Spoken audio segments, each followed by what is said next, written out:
renforcement de leurs capacités à travers des formations que l'on va dispenser tout le temps.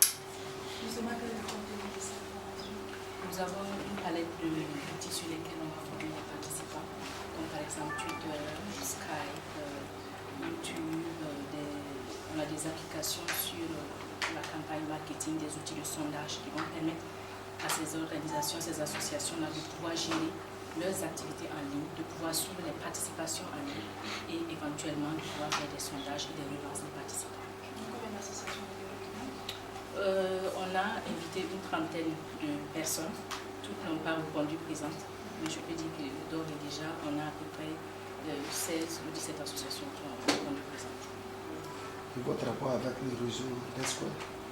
Je suis la coordinatrice nationale du réseau NetSquare et mon objectif c'est déjà de mettre en place à travers ce lancement d'aujourd'hui le réseau au niveau du Burkina Faso et par la suite d'amener plusieurs acteurs à lancer différentes antennes dans différentes villes du Burkina Faso afin que vraiment on puisse participer de manière plus massive à la formation, à la sensibilisation et au débat des problématiques liées au TIC pour impacter notre environnement socio-économique. Vous avez fait cas des femmes qui ne sont pas tellement engagées dans la formation.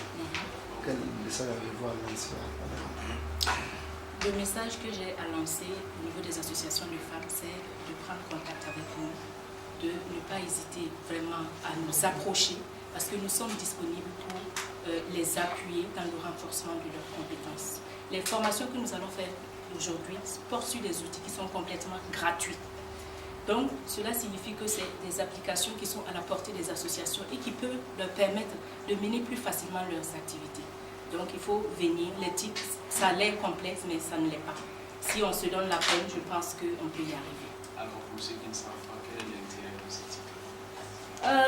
Je pense qu'on l'a dit suffisamment, celui qui n'utilise pas les tips de nos jours, qui n'est pas capable d'utiliser les nouvelles technologies, de nos jours est considéré comme un ignorant parce qu'on reste en marge de l'information, de l'actualité, des opportunités d'affaires parce que les TIC se retrouvent dans tous les domaines socio-économiques aujourd'hui.